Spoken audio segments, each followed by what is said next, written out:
and hereby. Thanks so much, Scott. Welcome, committee. Welcome to our first day in Senate Economic Development, Housing and General Affairs. I am delighted to be the new chair of the committee. I have big shoes to fill. And we have some real veterans on this committee, which is very exciting. And we're joined by Senator Harrison, who's a veteran of local and municipal government, which is really valuable for us and helps make sure we don't skip a beat with Southern Vermont as well, which has always been important to us to make sure we don't leave any region of the state behind. I've asked Scott just to have our charge as a committee ready for when we get to that portion of the discussion. I just thought first the five of us could introduce ourselves a little bit. What brings us to this room? And then we can talk a little bit about our vision for what we accomplish in a semi-big picture sense after that. I will start, I suppose, so I try to set a good example on brevity and depth at the same time. I'm Senator Keisha Rock-Hughesdale from Chittenden Southeast now. I think one helpful place to start is I started my time as a House member in 2009 in the pre-fall of the Great Recession, when it was really hard for young people to find jobs or housing. I was a renter myself. I didn't own a car until I got on Ways and Means. And, you know, starting your life in our Vermont economy takes a lot of putting together the moving pieces. And I'll never forget that now as a homeowner and a small business owner. I grew up in my Indian immigrant father's Irish pub, you know, who was a small business owner. I loved that experience. I started on the Housing Committee in the House. I'm here chairing the Housing Committee in the Senate, which I think Vermonters are telling us that housing is their biggest priority and sits at the center of so many of other crises. You want mental health workers, they need housing. You want weatherization and insulation workers to meet our climate goals, they need housing. So I'm excited that we have that focus, and then of course, flowing from that is workforce and other ways we can make our economy prosperous. So that's me. I will go next to our illustrious vice chair. I'm Allison Clarkson. I'm one of the three senators from the Windsor district, the Windsor Senate district. I'm honored to be both the majority leader in the Senate and vice chair of this committee, which I have done for almost for just over 5.5 years. I love the work of this committee. I have served in the legislature for 18. This is my 19th year. I began. Wow. Keisha and I were colleagues in the House. We were colleagues on House Ways and Means together, where I served for 8 years and in House Judiciary for 4. I am a daughter of industry. I feel very comfortable in almost all economic development discussions, whether it's workforce development, housing, employment policies, whatever we are working on. I have really loved the work and the policy that's involved with this committee. And we've had a lot of agreements and disagreements, but I really enjoyed working with the colleagues that are here on this committee, and we have been very productive in our time together. I was a theater producer. My business background is personally as a theater producer in New York for many years before I came to Vermont, and producers, to oversee the entire business of a show. And coming here, I had to shift gears and was charged to bloom where I was planted. So I am now planted, and I'm now in retrospect thrilled with how I've been planted and bloomed, because I love this work. I treasure this work. So I look forward to working on housing in particular, which impacts so much of our economic work in this state. And I particularly enjoy workforce development issues, career and technical education, the whole gamut, minimum wage, salaries. It still is very discouraging to me that Vermont uniformly pretty much, even though wages have risen 8.1% or whatever they told us yesterday in Vermont Business Magazine, they are still roughly 20% lower than all the states and the countries around us. So we need very much to bring our Vermont wages in par with the states around us. Anyway, I love this work. I look forward to working with all of you. Or I feel like I should go to our ranking member next. Otherwise, I'd go around the table. Whatever. I'm Randy Brock. My background in government, I think I just reelected my sixth term in the Senate. Terms have not necessarily been consecutive. I took some time out to run for other offices. I was also the state auditor, which is where my career in government began. Prior to being involved in government, I worked for Fidelity Investments for a number of years. I had a number of jobs with Fidelity. I started as the chief security officer, handled physical security, data, information security, and also investigations and the like, which for a company that managed $1 trillion of other people's money was a very busy thing to do. At Fidelity, I went on to head international administration based in the UK, which was everything from real estate to regulatory compliance to a bunch of other functions, principally in Europe, in Asia, Australia, and the Caribbean. And then I became executive vice president for risk oversight, which basically are all the things that can go wrong. And those range from compliance issues to security issues to audit issues, the internal audit function. Oh, I forgot I headed the internal audit function for several years. Record management, data security, and a bunch of other things like that. So I left Fidelity, and I sort of had an very early retirement. And after about 6 months, my wife said, you got to go find something to do instead of hanging around the house all day. And so that's what got me into politics. I serve on this committee, and right now, with just about everybody else here, I know.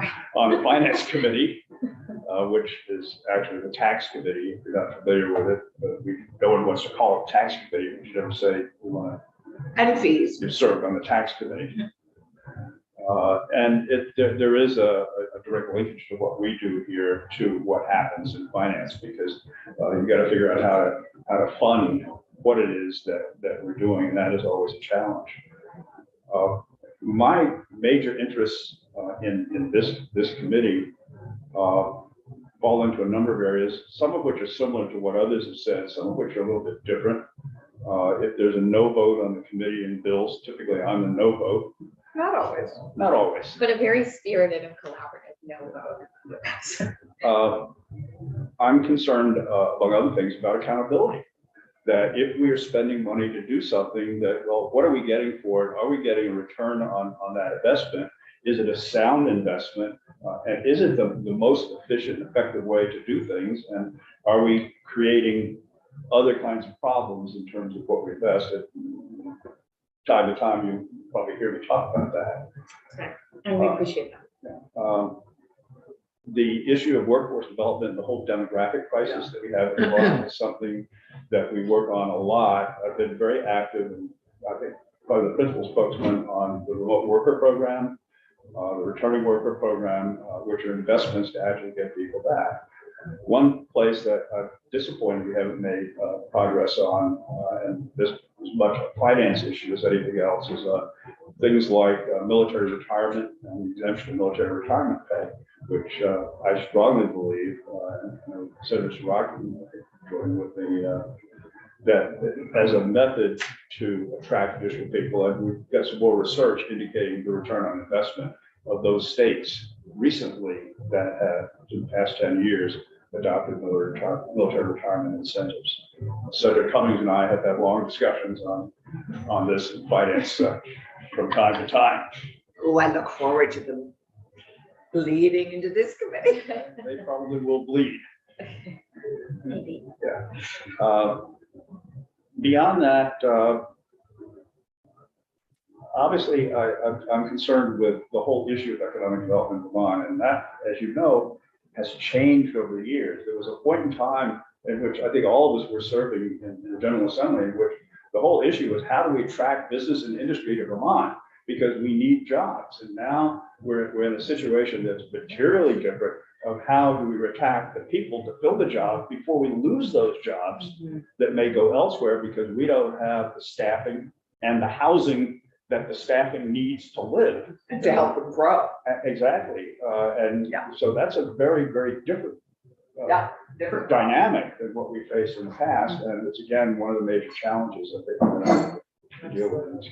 24,000 open jobs and only 12,000 job seekers if we count everyone in unemployment and in But education. nobody has yet been able to tell me where did the people go who were Great filling Little those jobs State, before? Great Little State is gonna tell us on PPR. Well, theoretically they are, but you know, it's, I look under the corners and around, over transoms to try to find all those people that Data are will be missing. I don't know where they went. Data will be Well, I just add to, because what you said just reminds me that one of the things we have tried very much in this committee to do, and one of the things I am most excited by is help enable, because our business isn't to be in business, but our business is, I think, to help incent and enable innovation, and for us to help really with some of our most support our innovative businesses that are growing our entrepreneurs in this state, and we do lots of things to help that, and we need to.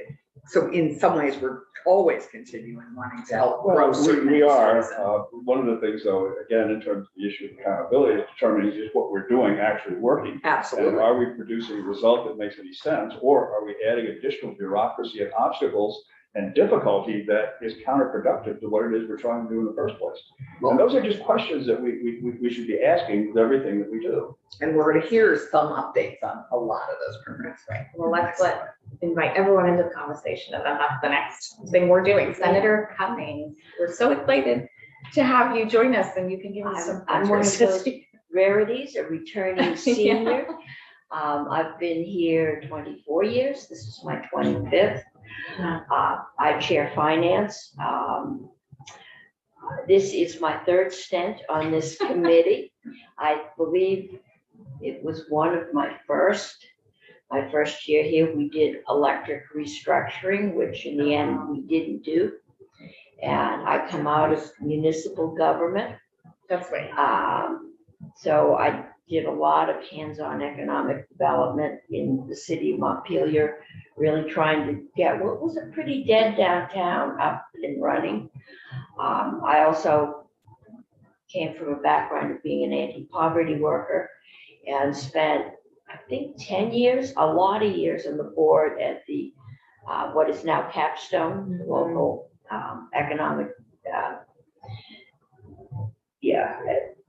Empowerment. empowerment. It was the Central Vermont Economic CDC, but it's now Capstone. So I chaired that board twice, and I understand that people do need wages, that our wages need to support the cost of living, and the businesses do need to make a profit to pay those wages. So I'm very interested in helping our businesses grow and thrive. Senator Brock said you hear his background, you understand why I've kind of railroaded him into finance. I think every year he's been here, because he definitely has skills we need as we deal with not just taxes, but utilities, banking, security. We're fairly is broad ranged. I think these are probably the two committees with the broadest range of responsibility. I live here. I am, other than this, retired realtor. we've raised our 4 children here. I have 6 grandsons, Wow. 4 of whom live here in Vermont, 2 are in Canada. So I get to see 2 different kind of governmental and social structures firsthand, which is Helpful for us. Yeah, actually. we'll be checking in on our Canadian Yes. partnerships. I want you to see my mug, my Ottawa, my Oh, cousin you from have- CSG, my Ottawa. Yeah, mug. they're in Quebec. They are very different, very. You speak French. Oh, Not to be dangerous. Yeah. But, yeah, wonderful. but you also raise, Anne, one of our most important focuses, which is improving and enabling our downtown and village centers to flourish and grow. That's what I was going to say. Part of my COVID mental health structure, we also had a family member that was seriously ill, and on weekends we could get a little time off because other family was available.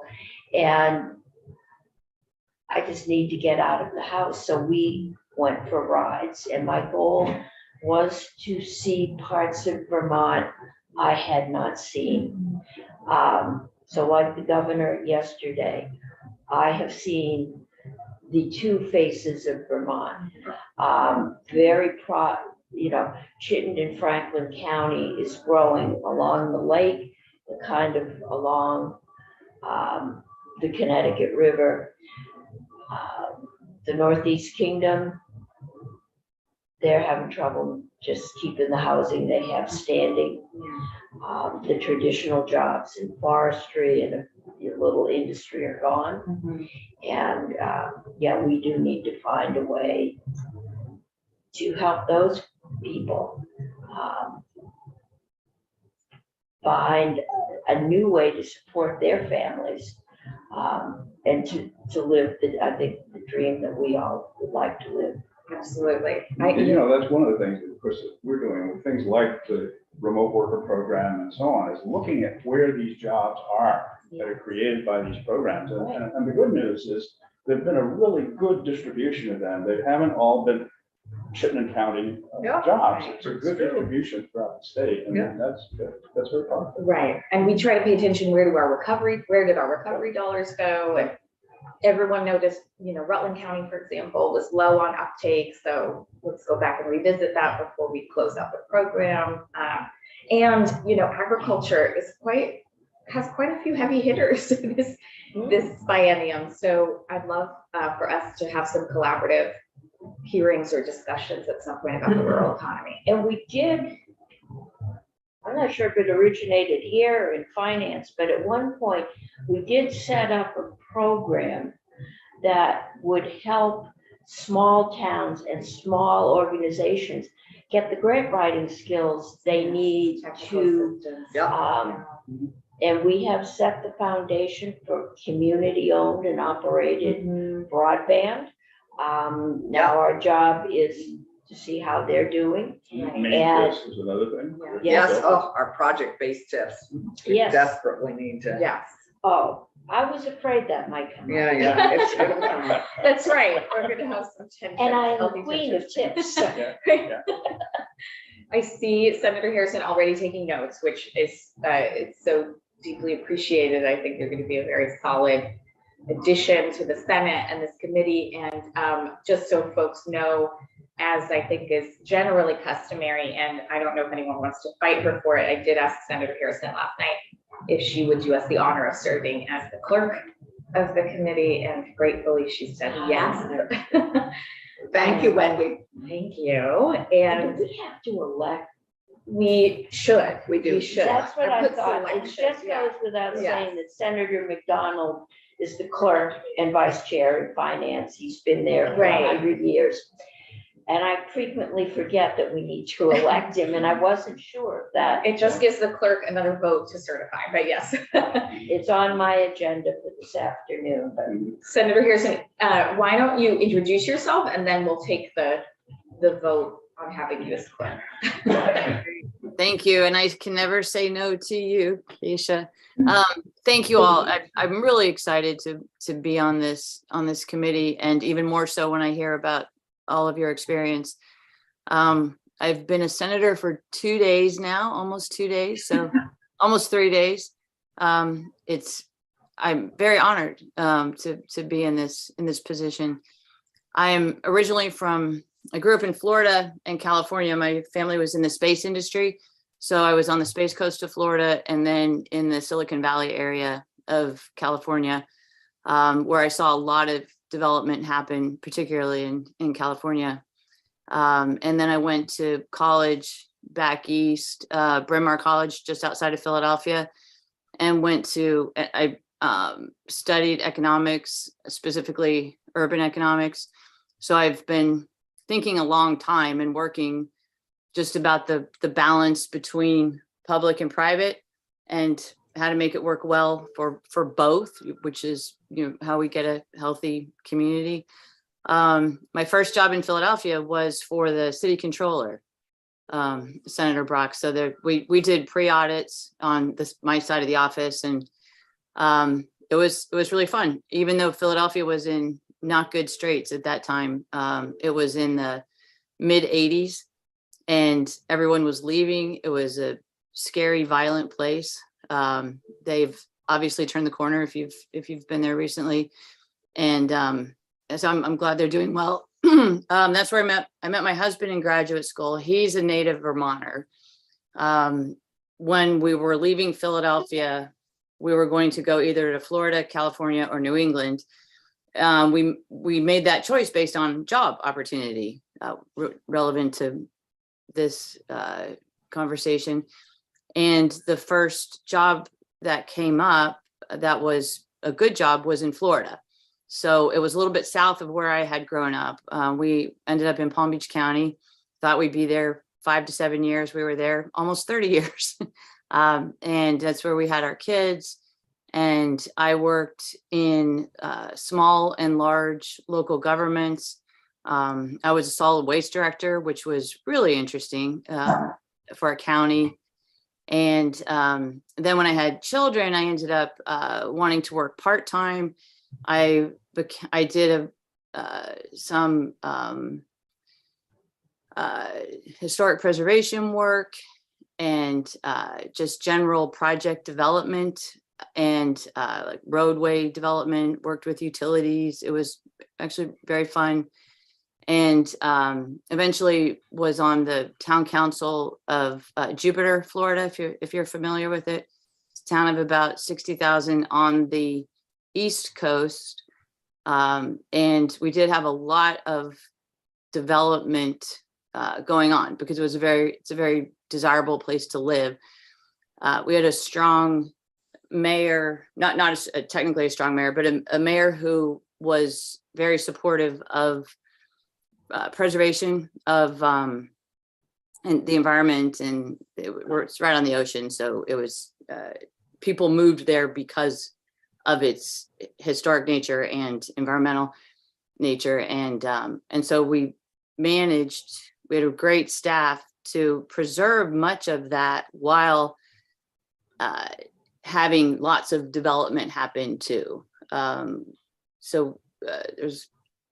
The town went from, I think, 45,000 to 60,000 in 20 years. I should get those numbers right before I announce them publicly, which I'm doing now. But the point is, there was a lot of development. We used something called new urbanism that actually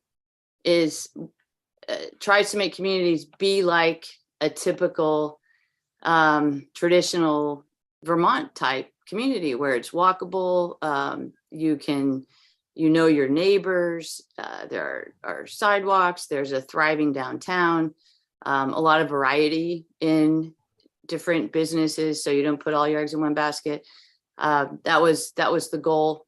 It's one thing I love about Vermont is it's real urbanism to me. I live in Brattleboro, which obviously is a very small town. And when you look at towns across the country, but it has what we need. Where I live close to the downtown area, there are trails nearby. It's a great quality of life, and I just love it here. I'm so happy to be here, just as a place to live, and very happy to be part of local government. So I worked for, since I've been in Vermont, I've worked for the Wyndham Windsor Housing Trust, and I was very impressed by that model of housing. It's something that I studied years ago, and no, I'm not aware of anywhere else. And it was told, people explained to me that Vermont was the leader in the shared equity model of housing. And it's so impressive what they've done. I also worked for Retreat Farm, if you're familiar with that, but it's restoration of a farm, and it's it's private sector, nonprofit. I got to see how nonprofits operate in Vermont. We did an Act 250 permit, and I ended up being able to finish the completion of that permit, helping to draft the permit with the staff. So it was great to see what Act 250 feels like to an applicant, because I had always been on the reviewing side of permitting. So I really value that experience. After that, I was municipal manager for Rockingham Bellows Falls. So I got to see how different towns and villages are in Vermont from other places. They do so much with so little. The staffs are generally pretty lean. I appreciate that we're talking about, I'm hearing people discuss how to make it easier for small towns to access funding. That's a huge problem. So I look forward to working on that with you all. And after Rockingham Bellows Falls, I was an interim for the town of Vernon and for the city of Winooski. And both of those experiences were great because I was in between, they were in between managers, and I liked that role a lot. And just seeing again how different the towns are from each other, and getting a taste of Chittenden County by living during the week up in Winooski was valuable. And I think it'll help me in this committee. So that's a short version. I'm so happy to be on this committee, and I really look forward to learning from you all. And I'm sorry I can't be there today. It won't happen very much. Well, this is the gift of remote life. Exactly. So you are with us. Right. Oh, I should mention, actually, I'm the chair of SEVEDS. It's Southeast Vermont Economic Development Strategies. It's a board that's affiliated with BDCC, Brattleboro Development Credit Corporation. And SEVEDS is in, our charge is to have generate and then update the SEDS. It's the Economic Development Strategy. And so that's a great experience, and I'm really impressed with what they do. And then to the workforce point, Senator Brock, and I think all of you brought this up, they started thinking about workforce years ago. I mean, a lot of us did, and started working on it actively, and have had some success with that. So we can look forward to talking more about that. Wonderful. Well, you round out a very talented committee that can hold a lot of complexity, and that's what we need as a lot of the issues of the day are going to be coming through here. And you are overqualified to be our clerk, so thank you. I would entertain I would be a happy. motion. I would be happy to move that we elect Senator Wendy Harrison of the Wyndham District to be our clerk of state economic development, housing, and general affairs. Should we have a second? Sure, second, absolutely. Everyone seconds. Any other nominations? Any discussion? Should we have 11 ballots? We could. I know, right? Oh, no. Well, And counting, who knows what they've done this morning? I know. Are they even meeting? They've been adjourning till noon. Oh, Thank goodness we're so functional. and our own former member I is know. down it's there in the not- midst of it. Yes, it's not. No, it's but at least she's not a congresswoman yet. She can't take any blame for She it. can always change her mind. That's true. It's a voice vote sufficient? Do we all feel, okay, all those in favor, please say aye. Aye. Any Thank you. opposition? Oops. Say nay, no, there's none. Yeah. It's okay, I don't Thank- think this is gonna be fine. Thank you. Thank you, Wendy, for stepping up to the plate. Yeah, Okay, you pleasure. have two former clerks right here to lean on. exactly, Thank and you. usually get voluntold, so we appreciate you doing this. We have until 9:30 for this discussion, and I think it's already come up in so many ways, and we won't have time to go down too many rabbit holes, which we'll do all session. But I was hoping we could talk both about some logistics that flow into these themes of trying to see more of Vermont and make sure we're representing all of Vermont with firsthand experience. For example, having some field trips. We are Starting with the fun stuff. yes, first. exactly. You know, I think there's a couple principles I want to reinstate and norms, given that we're hopefully, knock on wood, coming through to a different phase of this pandemic, in hopefully the endemic phase. One being that we go to Vermonters and invite them here as much as possible virtually and otherwise. My hope was a field trip a month, so probably getting in about 4. Scott's already been working on the ensuring we have some clearance already for getting our mileage and meals covered for those Mondays. I They think, do them on Mondays. yes, I think, and if there's a month where we just simply can't find a Monday, we can move it to a committee day, but that makes it hard for finance, they lose their quorum that way, so. Just, I'd love to spend more than 2 to 4 hours, like try to get 6 hours in maybe. It might not work for everyone. I'd also, of course, like to make sure they're thematically and regionally diverse and let each senator that wants to take the lead on adopting their region, knowing that, we all know our own backyards the best and can really show off what's working and highlight in a sensitive way what's not working. So I'll work with Scott. I think we all agree the sooner we have all 4 scheduled, the better, so we can plan our lives.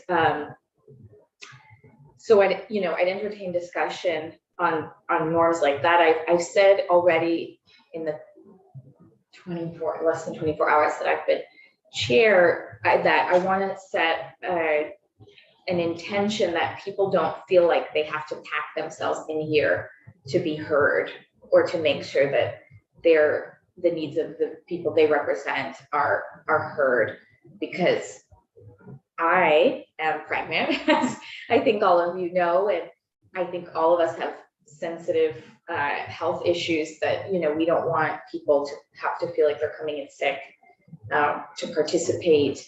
We have Zoom. We want to make sure people feel good about that and don't feel like they have to be here in person or pack the hallway to hear, to be heard or to hear what's going on. Speaking of which, I'm certainly going to be physically and figuratively leaning on people toward the end of session because my due date is May 10th. So it is really good to have some very solid committee members and some veterans of this committee. And I also think what we've heard from what everyone said is volume. We can't dwell on a particular issue. I know that finance has to feel the same way. We have a far-ranging charge, and if something is getting really stuck, we're going to have to delegate and send people to the proverbial cafeteria to start sorting I things send them out. to the hall. Yeah, we have a very tiny hallway here, so we're gonna have to send them somewhere, but I don't want that to be a driving force in what we do, but it is a consideration we have to keep in mind because we just have a lot of work we need to get done for Vermonters. And if it starts to feel to any of you like we're really going around in circles, then we're gonna have to appoint some people to just take it into the hallway. Those are some of the things that I wanted to start off mentioning in the very big picture sense. Happy, oh, and we've selected our clerk. Are there any other logistics that I meant to? Oh, and Scott needs to introduce himself. Scott has left himself on the agenda for the end of I'm so sorry. I didn't the realize day. that. You mentioned making sure people know about their drawers. Yeah, the physical layout of the room. I'm a big declutterer, I have to say. We're gonna start to remove boxes of shoes and things that have been left behind. Thank you, Scott. Scott is kind enough to get us a new coat rack because this one's broken and broken things just end up in here somehow. The kindergarten room. I know. Yeah, it doesn't hold very much. We're looking at new artwork that represents our economy and working lands and things we hold dear in Vermont, and our housing and how important that is to people. Everyone will have a drawer here. If you're not happy with your drawer, we'll figure it out. I can switch. We can all switch. I know you have a whole other committee room where you probably take most of your things. Yeah, I have a drawer where I Exactly. stuff, yes. So that's kind of the logistical piece.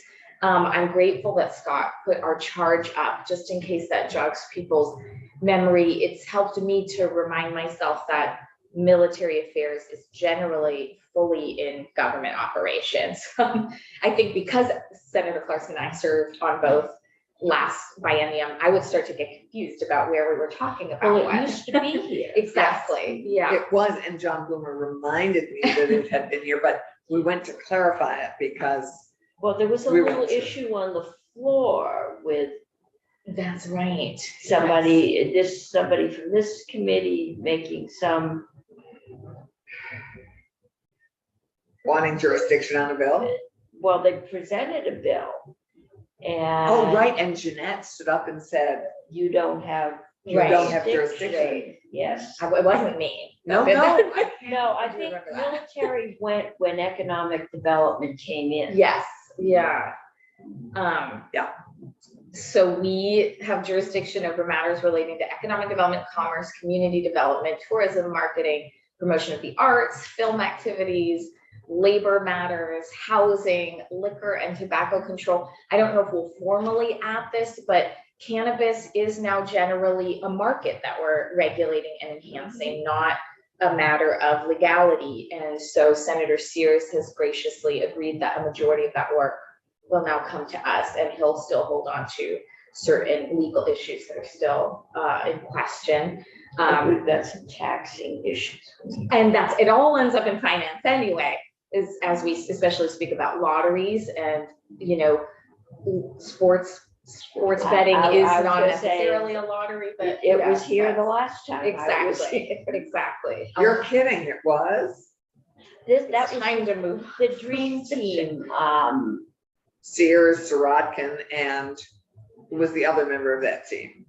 No, this was the sports betting where you choose your dream team Oh, and Oh, fantasy. Fantasy yeah, football. whatever it is. And we Yes. got to the argument that it was more game of skill than gambling.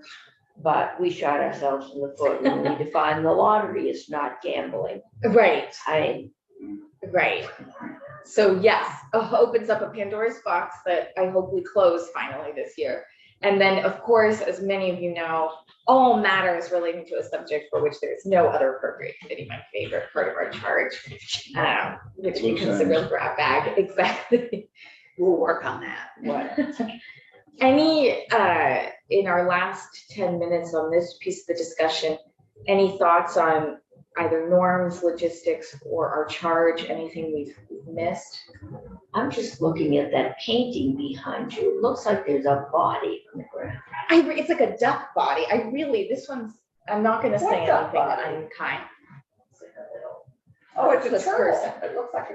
Well, we're all seeing something different. I'm seeing a human form. This person Oh. is clearly very talented, but I don't know that. It's all, maybe it's As I all. say to my husband, who is an artist, there is art that is great art, and there is art you would hang over your sofa. That is probably great art and that you would hang over yourself. Right, and we want art that's cohesive in here. We want to talk about art. I think we're gonna get. Yes, the Arts the creative Council, economy arts is, are really- I'm hoping we'll get, It's a little bit, yeah. I hope the artist appreciates that we're interpreting Well, and that's what they questioning what's do. going on. so Yeah, we're putting out our feelers, because our Yes. creative economy exactly. is one of our most important economies. And one of the Yes. reasons people moved to Vermont is for the quality of life. We know our creative economy is an essential piece of that. Yes. And they have moved, speaking of follow-up, where I'm hoping we will get from them the update on the creative sector, ARPA grants. They have very effectively put that program together. The money is out the door. Of the 9 million, already 3.9 million is out the door. It's great. That's great. Yes, we're gonna hear from them, especially, and I know you know this, Senator Cummings, Senator Harrison, you probably do by osmosis as well, but we sent a lot of money out the door in this committee. I got that. Yes. And we need to figure out what actually made it fully out the door into the world, what got stuck in the threshold, where we are. with all Did of just that. because I'm Washington District, Yes. get a letter from the Vermont Ballet. Mm. There is a Vermont Ballet Company which formed in Waterbury, but not until 21. Anyway, they didn't have the year prior to COVID.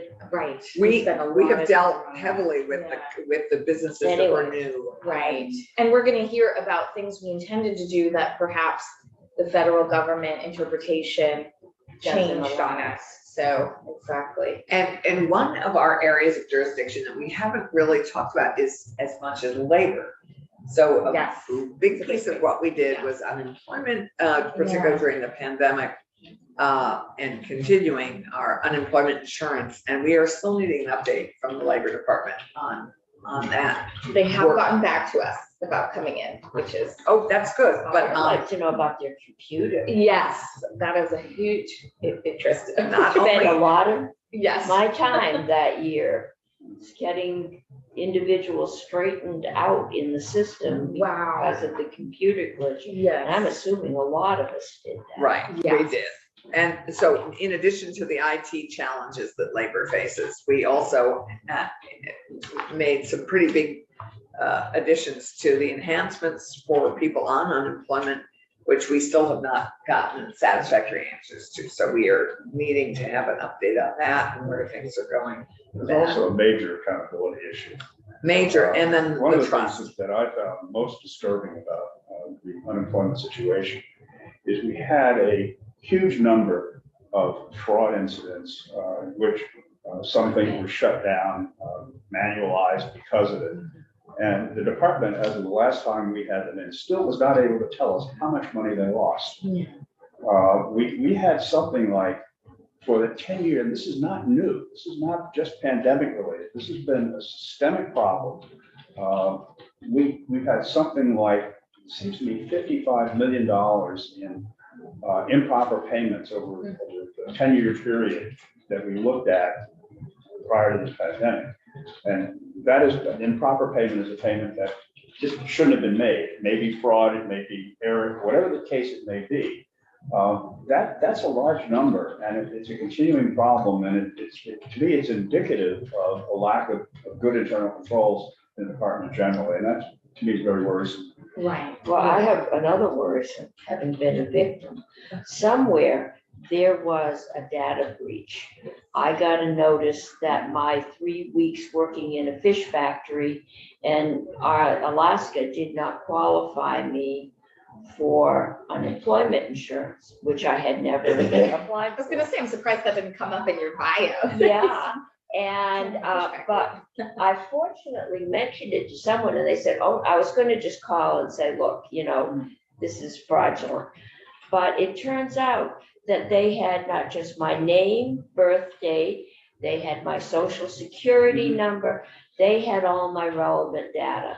And I have freezes on everything, special codes to take any money out of my bank account.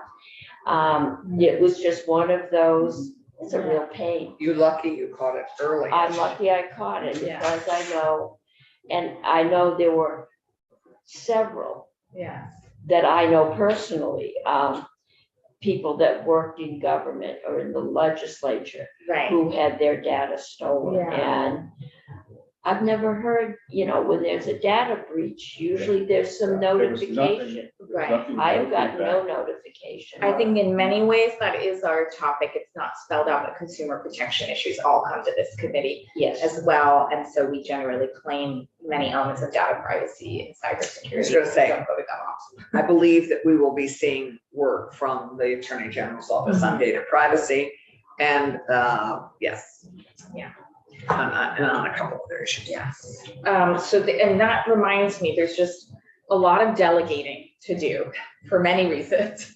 I know Senator Cummings, that might be a challenge, just chairing a committee that increases the volume rapidly. But you may be interested in that data Yeah, privacy. exactly. I'm definitely interested in that. Good, And yeah. I know we've had corporate structures. I know that there is going to be a money transfer bill coming out of DFR, and part of it will be Bitcoin.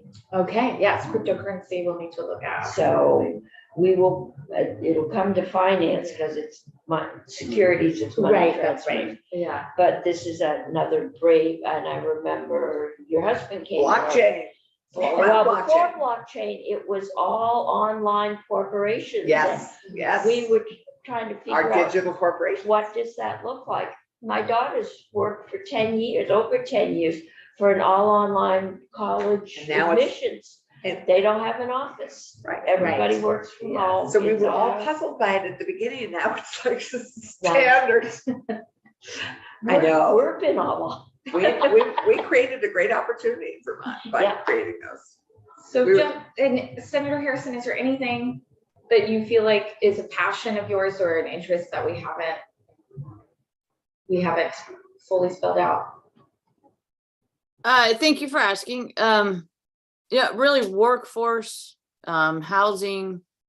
Those are the two that I think are most important. Accountability is huge. Completely agree on that. And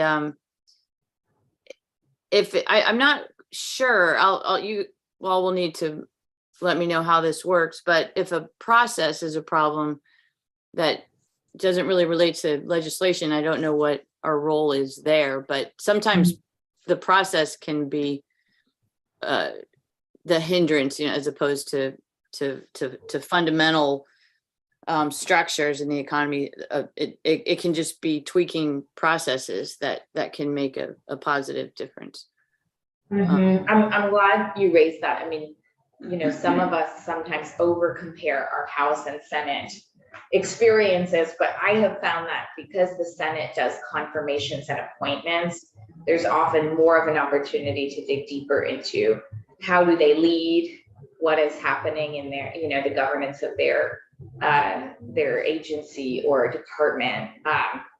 So we do sometimes go a one layer deeper on that. So that Yeah. brings me round to, brings up a good point, which is we will get a bunch of contracts. I would encourage us to do them sooner rather than later. Yeah, and Last- to really not give them depth and Yeah, so the quality. minute Yeah. the governor sends those appointments over, I Right. think we really need to do them ASAP because we let them really linger Yeah. last year and it became a sort of slightly. Well, and when we say do them, I think Report to the start, floor. well, start talking to that person and Oh, make sure yeah, you no, have no. a good We- handle on. Well, first, if we could get the governor's office to send us contact information with the That name. is fair. Because every year we have to go send back and say, would you send the contact information? Have you asked Kendall for that? Because I absolutely will.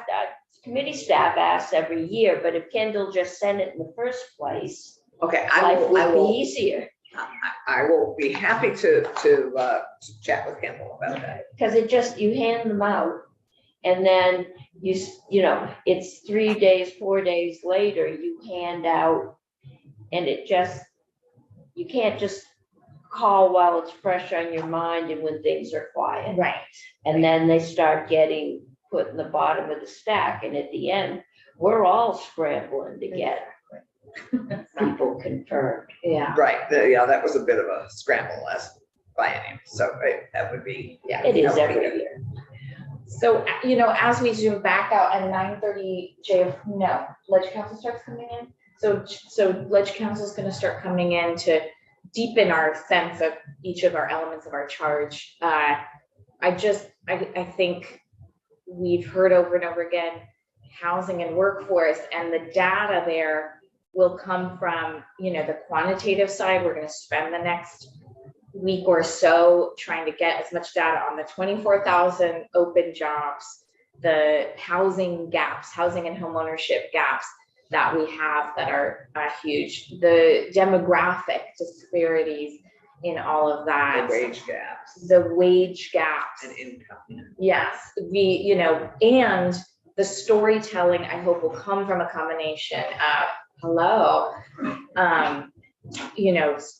from people that come into committee to share lived experience, as well as us going out to meet them on these field trips, and that bringing that immersive experience as well, what's actually visible in our communities that we can see is working and not working. So all very exciting stuff. And again, we have a very talented, passionate committee. I'm very excited to get to work. We now have our usual suspects, making sure that we know exactly, not only what they do, what they've been working on while we've been away, but also how they prefer to collaborate with us. And I don't, did we put it in an order? Well, David's here. We have David, Damien, Becky. And Ellen is going to be doing the same thing in natural resources, but will join us as soon as she's done there, so we can start with you. Is everyone planning to be here in person? They have not indicated one way or the other. Okay. Well, David's here in person. So would you like to take the witness chair and introduce yourself, David? And I think you know almost everyone except maybe Senator Harrison, but we didn't get to do this as much last Right. meeting. So, Here they come. oh, great. Okay. This is really funny. Senator Harrison, I want to face you Right. on the screen and Yeah. address you there. I'm not sure from what But angle she she's can see you looking better at me. this way. Talk to the machine. She's here somewhere. Yeah, lurking behind you. You can see yourself and me. That's great. So good morning and welcome back. Congratulations to all of you. I'm glad that you're here. I'm David Hall, one of your attorneys in the Office of Legislative Counsel. Four of you worked with me for a long time, so Senator Harrison, I have worked in the office since 2008. So this will be my, 15th session? Is that right? Year. Oh, session, you're right. Yeah. Those are years. Yeah. So that's crazy. Wow, yep. We've watched your children grow up, as you have heard. So let me age myself. When I started this job, my third child was born, who's now an 8th grader, who's 14. The committee assistant in House Commerce just graduated from UVM. My oldest child just got accepted to UVM. So That is wild. really stacking up, but that's good. So I still largely have the same portfolio that you've known me, associated with me in the past. That's broadly described as commerce and economic development, and then housing. The two things that have sort of fallen or migrated over to Maria Royal this year are banking and securities, just to the extent of really regulatory framework. So like what DFR does to regulate banks and securities transactions, she'll do. But I, for instance, still have another state bank bill this year. The banks always come in on my stuff, one way or the other. So I'm not totally out of the scene, just she's primary on direct regulation of financial entities in that way. And you now have 3 members of finance I on know. here. So hopefully there'll be enough overlap. It's crazy. You guys are doing a really good job of, consolidating your authority. It's nice. Well woven together. Indeed. So, within commerce, economic development, that includes workforce development, which, we've worked on a lot together in these past years. I know some of that work has been going on all summer long. Housing is a big umbrella, obviously. So, one of the things you mentioned was how do we work together? Who does what? I think, nominally I'm the top of the umbrella on housing, but there are regulatory aspects of that are Act 250, natural resources, zoning, which are really Ellen's stuff. And then some of the financing mechanisms like TIPS or bonds Becky works on. I'll let them all speak for themselves. If it's a direct municipal regulation, it's the government operations practice. I still work on landlord and tenant relationships. So, evictions, moratoria, price caps on rent increases, those ideas that are percolating around the building this year, those are the kind of things that I do. I worked on the programs with VHCB and VHFA a lot, and we'll continue to do that. So a lot of the stuff we've done together. I do tourism and marketing. There's not been so much of that these past couple of years, but maybe that'll be on the table. And then, I do just have the veggie program, which is gonna, I think, get some attention this year. So if you have questions, Yeah, concerns on that. it's up for reauthorization, right? I tell you, I Pepsi is- don't know. Becky, I know there were some concerns that came up over the summer and, Right, but I thought something was up for yeah, it'll reauthorization. probably start here and go to finance. That's what it's done before. So staff, the last thing I'll mention is mobile homes and mobile home Yeah. parks. Yeah. Those are interesting animal. They're treated like personal property. They do have a definite role to play in the affordable housing portfolio, Yep. but there's also resiliency issues. So, 10 years ago now, I staffed sort of a big picture mobile home committee. And I think that a concept like that is coming back around, sort of take a holistic look at those types of issues. So there's a lot going on, and I'm happy to be part of the experience. We'll open it up for questions, but is there anything you want us to know about your working style or how to engage with you? And Email want us- us to contact you. Well, email is always the best. Okay. And I check that pretty regularly and try to stay in touch. I don't know what the world's going on with our office phones. I don't know if I'll still have the same yeah. number. That's once fine. they Are switch. your numbers changing? I don't know if they're changing it when they'll go over to VoIP or not, but my direct line is 2275. You're welcome to call me. Your track line, I need you. Well, they're I- outside the building, they can't dial that and get anything, so that's okay. That's right. And I, honestly, that's it. Email is really the way to go. And Scott is great. We worked really well together last year. He's in great touch. So as far as, let's just, the last 30 seconds I'll give you is on scheduling. So I've sort of over my years built this hierarchy where it's kind of it's basically a first come, first serve. You're a morning committee. I've worked in every committee in this building at this point, but primarily I'll be here, House Commerce and House General. So if you think you need me to testify, you book me, you're my first priority.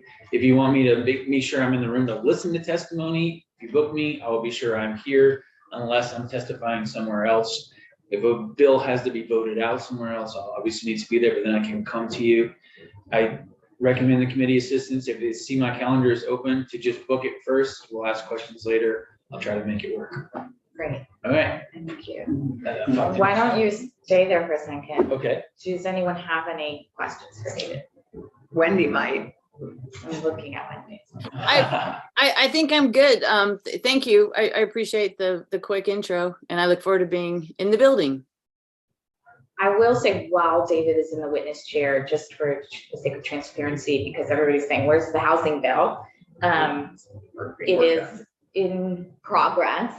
And for me, it's a capital H. We want to limit the number of bills on this side so that people can see the focal point of where we're doing our housing work. I can't speak for the House because often they'll pull them apart and send them to different committees of jurisdiction. But there's a lot of collaboration happening between David and Ellen, and I always forget how this part works, but I hope it's either a committee bill or sponsored by a majority of the members of this committee. So no one will miss the opportunity to see what's in there and weigh in before it gets introduced and sent to the committee. Thanks Okay. so much, David. Does anyone have a time constraint? Oh, good. Everybody's. Well, Oh, you have. I do, I Okay. do enjoy fiscal at 10, At so 10. whoever's there, just Is there nothing anyone, personal, I just have to scoot is over there anyone there. you know the least that you'd like to see in the witness chair? How much I know everybody. I figured. And we don't have anyone virtually, so everyone's physically here. Okay. I mean, Becky, there's a through line from David to your work in downtown development. So mini tips, our last favorite project with you. Every year. Well, And it's There's a lot in every year. So Becky Wasserman, Legislative Council. So I cover, I don't have like a great word for the topics I cover. So I primarily cover the capital budget, anything to do with bonding, construction. I also, my portfolio is pretty wide in the sense that it's, you know, a lot of publicly financed topics like pensions, TIFs fall under that, and I think that's one of the topics that comes to this committee. I also do like state contracting, state grants, IT, trying to think of the wide array. And some energy efficiency as it relates to state buildings and facilities. So I think I typically end up in this committee with TIFs, prevailing wage sometimes as it relates to construction. And I think some school construction topics end up in here sometimes. So like public works. Yes, exactly. And I cover some fees and some tax subjects. So however that ends up in this committee, then I'll be here. Oftentimes my topics end up in David's bill. So. Right. But that's pretty much my subject area, and in particular how it relates to this committee. This is my 10th session. So I don't know, started here with 0 children and now have 3. So similar to David in that sense. And in terms of scheduling, I think my portfolio gets me in a lot of different committees. I think last session I counted I was in 15 different committees. So scheduling, I have a similar approach that David has, in that, you know, if my calendar is open and I'm invited to come in, that's my first priority. For testifying, if I'm asked to, I like to just have clarification on whether it's to testify or to sit in on a bill, as I will tend to give priority to testify in another committee if that's what I'm asked to do in another committee. In the mornings, I am typically in House institutions for the Capitol bill, but I'm definitely able to coordinate, and as long as my schedule is open, free for that. And I'm not going to give out my phone number on YouTube, but I will give it to Scott. And yeah, and usually email is the best way to contact me throughout the day. I just got an Apple Watch, so it comes up on here now. And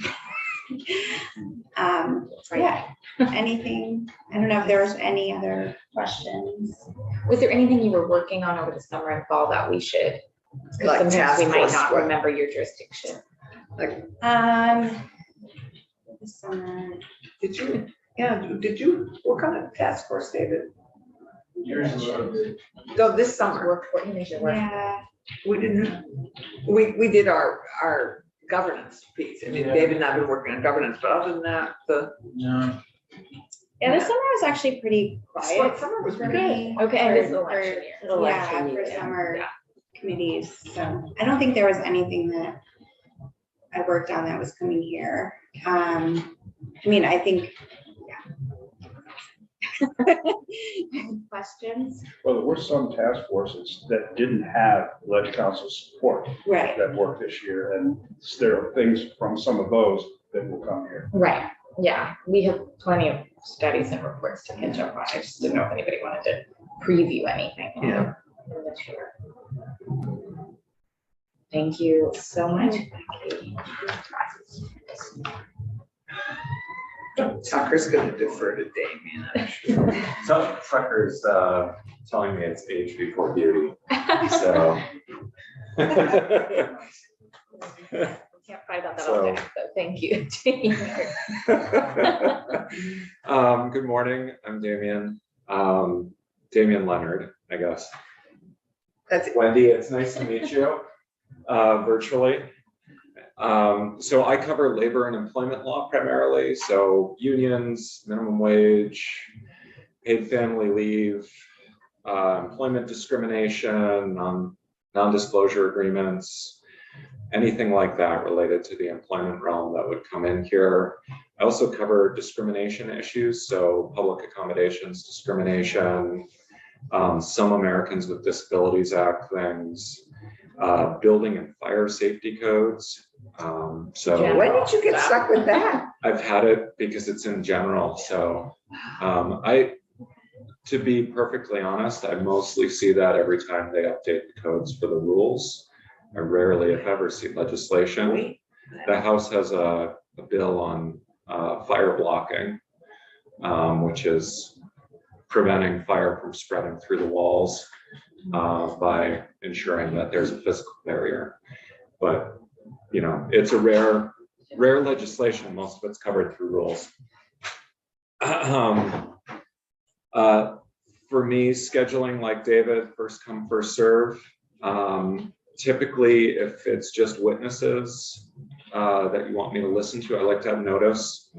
I will watch from my office if that's okay, but if you'd like to have me present because you think I may need to comment or you may have questions for me related to the testimony, just let me know and I'll sit in the very uncomfortable chair that David's in. Isn't that uncomfortable? We could put a pillow there. It's redecorated. Yeah, it's good for about 20 minutes and then it gets a little rough. I have to say, we thought the witness chair should be a little nicer. I don't know why it was like the Oh, little I wooden did the chair same thing. before. I had an so- extra office chair and put it Yeah. for my witness. This is very, very luxurious. Good. I'm glad you feel that way. You're fine. So Damien, you bring up a good point, which is and Becky identified it too, and David to someone, the difference between just listening to testimony and being a witness yourself and actually testifying. And one of the gifts of COVID, and one of the silver linings has been that we all our committee meetings are now on YouTube. So in fact, you can catch up on the committee testimony on YouTube and or you can watch it in real time. So Right. those are huge gifts both to us and to our legislative council and our staff all together. The So key that- thing to keep in mind is even at 1.5 times, if every you mean committee is speeding through it? speeding one and a half through it, time? if every committee I have is asking me to catch up on testimony, Oh, yeah, you Uh, can't do that. I basically have to skip sleeping. Right. So, but if there are witnesses that you want me to hear, or you'd like me to be aware of it, I'll listen if I can. Oftentimes the most effective is if you're working on a committee bill and you say, there's a witness, you missed them today. They talked about something that we want to look at adding to the committee bill. Right. That's awesome for Yeah. me. Because then it's there. And then Because then it's there and I can listen to it. I don't have to track them down and try to get the details. But it's just worth keeping in mind that if I'm available from my office, it's great because I can listen in while I'm working on other drafts for all of you. But I understand that sometimes too, it's nice to have me in the corner so that you can ask for a reaction to a legal question or something like that. I mean, I just tag on, you also mentioned one of the things we have not discussed, which is a varied priority among the committee members, but I know it's a high priority for some of us, which is childcare as it relates to the workforce and getting people back to work and paid family leave, both of which will be revisited this biennium, and both of which are a top priority for many of us. Depends on how we end up financing it, I know is a major interesting concern. So we hadn't talked about it, and those are, of course, two of our big, huge priorities. And Damien is working so productively with us, as everybody else. is doing it. You're not the lead on child care. No, Paid family. no, I would deal with anything that's in the employment realm. So if there were a bill to offer tax credits to employers for subsidizing childcare or something like that, I might work on that, or Abby might work on it because it's a tax credit. But I've had bills in the past that, you know, basically provided incentives for employers to provide flexible work environments and other things that can make it easier for families struggling with childcare and that sort of thing. So yeah, a lot of these bills, I mean, what we're finding more and more is that, especially with David's housing bills, they start crossing lines between, so you get into public financing with Becky, you get into zoning with Ellen, you might get into the fire safety codes for tiny houses and Right. accessory dwelling units. And rental registry. And then you're going to be getting into, rental registry issues with David and other things like that, like housing finance. And so you'll end up having David being the lead attorney on a bill that's touched by half the office. Right. So that's one of the things, but where, I try to be available and, I think with a lot of that stuff, David will coordinate with us behind the scenes, or if it's a bill of mine that has pieces from other people, I'll coordinate with them. So, Sounds good. yeah, and I don't have any major summer reports this year. All of those were in past bienniums, so. No rewriting of a title. No, one highlight, one thing to just mention is there are some technical corrections from the unemployment pieces last year that are likely to be coming over from the House. But they're technical errors that slipped in during the conference committee process on calculating sunset dates and that sort of thing that, just something to flag for the future, but it's something that we have time to figure out too. So it's not we need this January 15th, but the department have reached out to Representative Marcotte and asked him to start a bill and send it over to you guys when it's ready. So there's something coming. So Any other questions for Damien? great. Thanks so much. Thank you. Yeah. Looking forward to it. Same. I don't know if you two have worked out who goes next or anyone has a time constraint. Come on. Okay, and I'll just tell Ellen, I'm gonna have to bop out of here in about 3 minutes to go to joint fiscal. Well, we've met. Great. All right, well, I'm Tucker Anderson, and I work primarily with liquor and lottery. And those are the issues that come to this committee. Outside of this committee's jurisdiction, I work with government operations broadly, municipal charters, municipal law, meeting law, Public Records Act, things like that. One other issue that sometimes comes to this committee would be tobacco licenses. But yeah, primarily liquor and lottery. I started with the office in 2016 as a law clerk for Damien. And I've been here with the exception of a 5-month period ever since.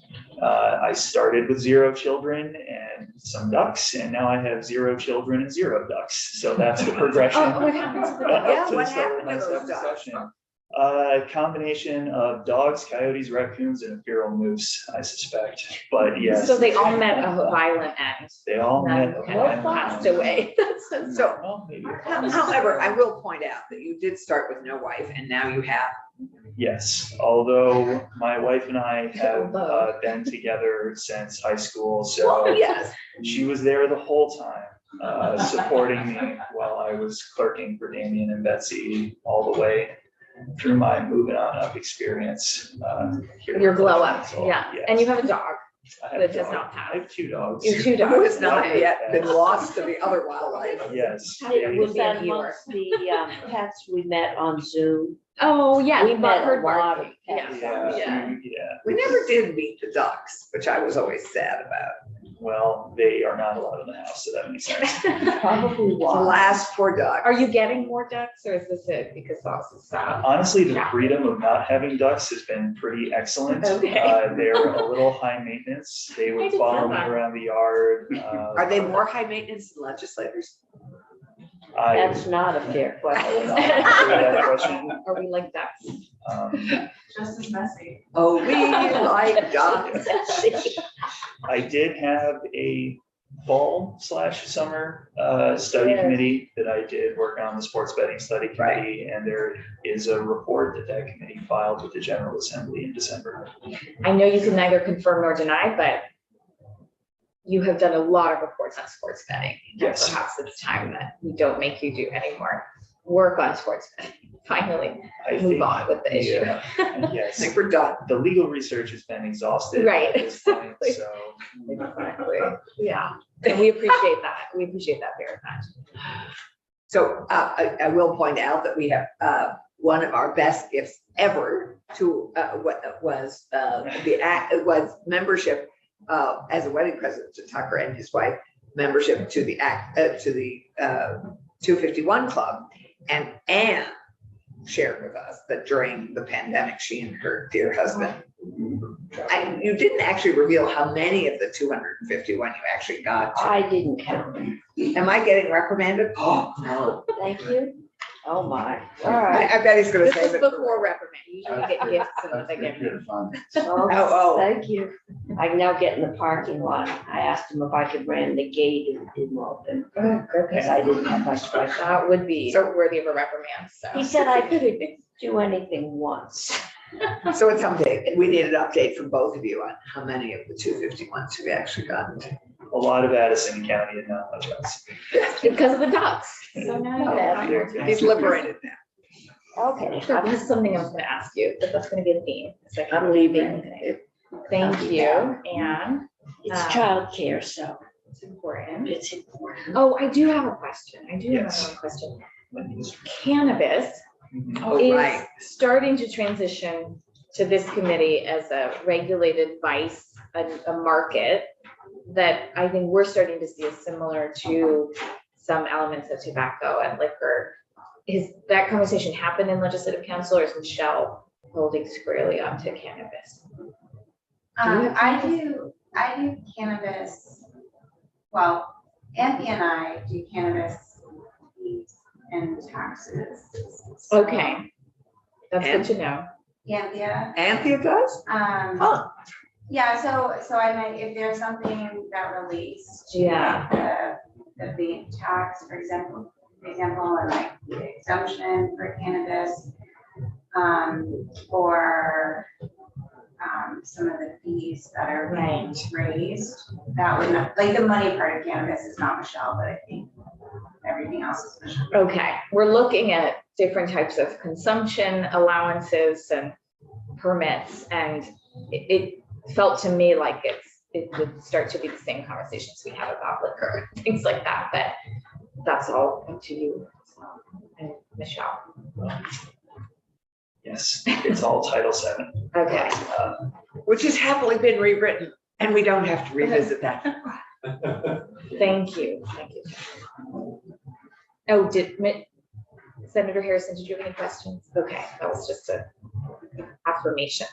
Hello, Ellen. Hello, I am Ellen Tchaikovsky. Oh, Tchaikovsky. Yes. I even said it wrong. I finally had it right. She's trained us well. I don't feel like we're there. It's not as Check scary out. as it looks.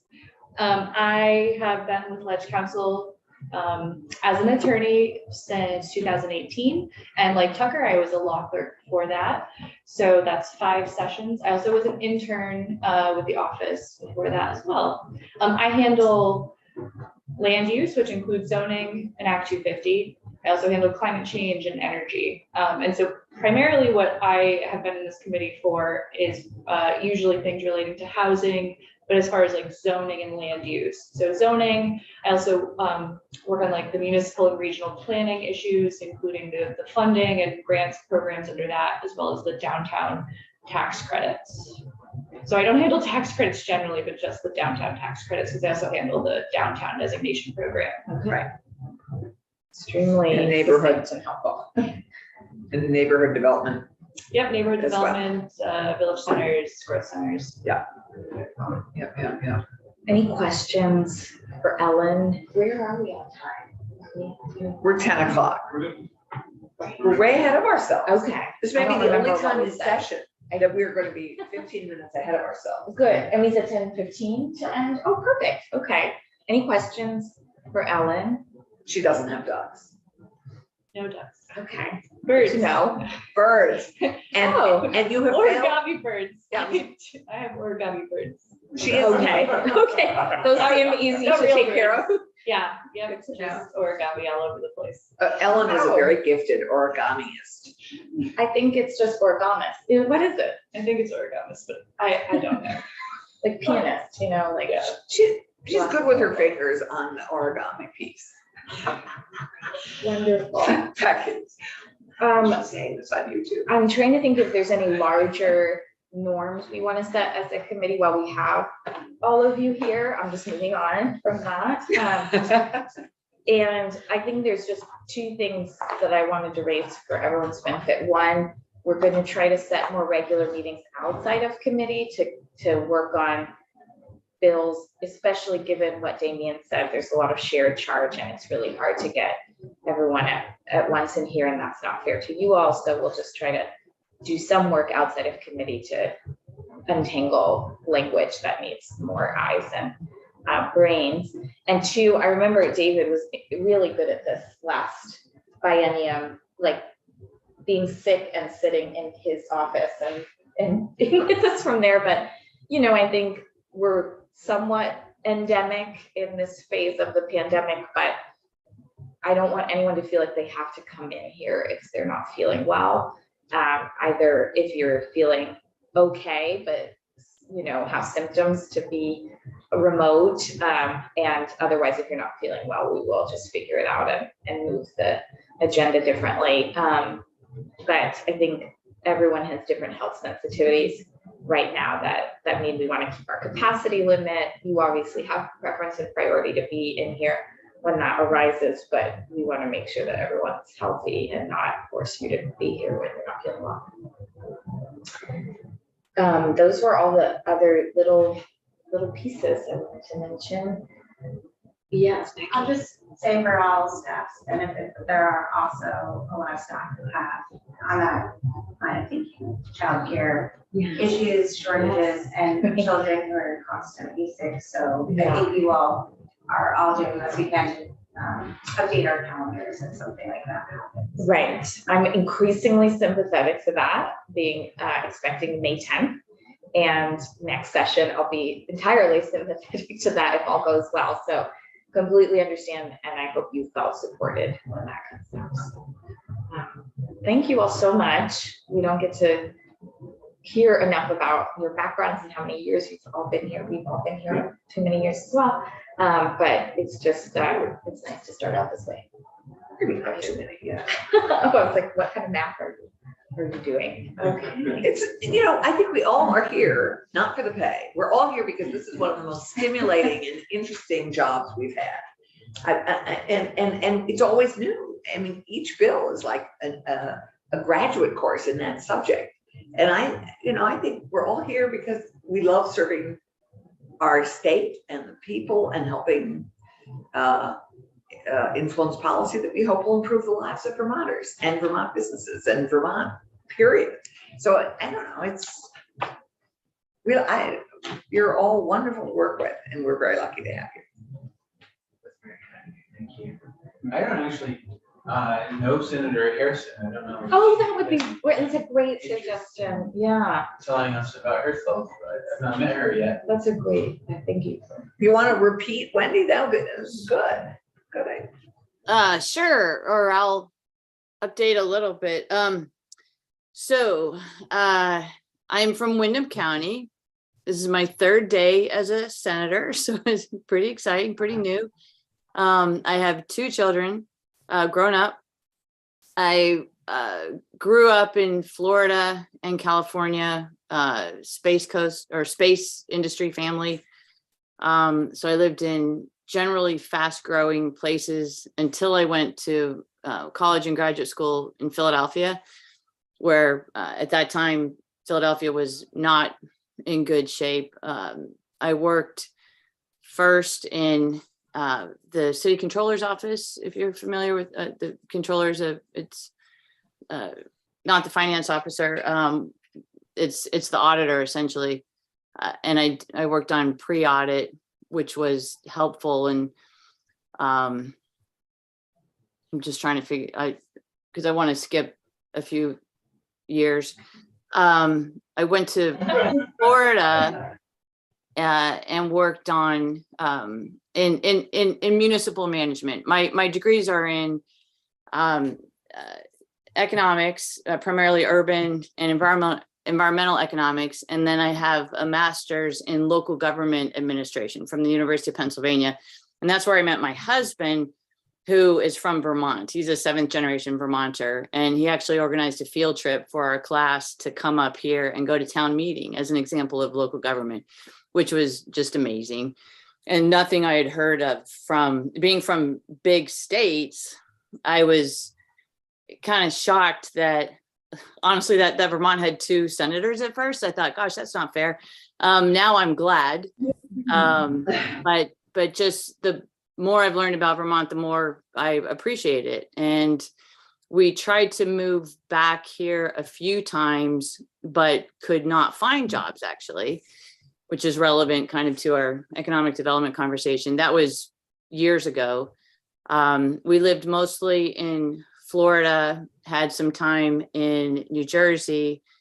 I worked in local government primarily. I was an assistant village manager in Florida, and then I became a solid waste director for a county, which was interesting. And we did different financial mechanisms there to, we had assessments to finance the solid waste issues, which I'm interested in, but I think we have a good handle on that in Vermont. I had real challenges when I had children working full time, so I chose to work part time. So I do understand those, just how hard it is as a parent, because unless you have childcare that you trust and you're trusting your children to it, you know, it's a terrible choice to have to make. And I was fortunate in being able to work part-time. So when I went part-time, then I went to the other side of the podium. I had been staff. I was then, I ran for town council in town of Jupiter, Florida, pretty big town on the East Coast, on the ocean. We had a lot of development pressures there. So I worked as a counselor, as a political person, helping to keep what was special about Jupiter, and while encouraging development that was not harmful to the community, but met the needs of the developers. And so I've been mostly a regulator until I got to Vermont. One of my early jobs here was working at Retreat Farm, which it's a historic site in Brattleboro where I live. And I worked on an Act 250 permit on the applicant side. So that was just great to see that side of Act 250. And I also, just before that, was on the project review committee of the Windham Regional Commission. So I saw the Act 250 process from the regulator side. So that's a whole conversation. But there are some things about Act 250 that I think are very good. And there are some things about the process that I think could be improved, obviously. That's a huge conversation. And I don't know enough to you know, I want to learn from you all on that. I have a lot of questions. What else? Currently, I serve as the chair of SEVEDS. If you're familiar with Brattleboro Development Credit Corporation, they have a kind of a spin-off board that is comprised of community members in the 2-county region. We serve Bennington and Wyndham counties, and the board is Southeast Vermont Economic Development Strategies, and that's a real fun board. So we look forward to determine constraints and opportunities, and one of the constraints obviously has been workforce. So BDCC has been working on that for a few years, and we have a pretty thriving refugee resettlement program. And what else is relevant? Oh, just I worked as a town manager in Rockingham and Bellows Falls, which are 2 communities who jointly hire a manager. So that was really a great experience. Then I've been an interim town administrator in Vernon. So I learned about that town and their de-assembling the nuclear power plant. And also my last job before this one was as interim city manager in Winooski, which is a completely different town or city. And it was just great experience. And I learned about their refugee resettlement, which is one of the reasons I wanted to work there. And some about the Chittenden County area. And so I just love Vermont so much. I want to help. And so I have a lot to learn, but super happy to be here. We're super happy to have you. Any other, it was a great addition. Thank you, David. Anything else that people mention? Wonderful. We'll let you go until probably very imminently next week when we have you all back to start to get into the detail. Thank you so much. Thanks for having us down. So we can see you all. Yeah. Glad to be with you again. Tucker, Can you go offline? Can you break now? once we're on break. Until 10:30, right? Okay, 10:30.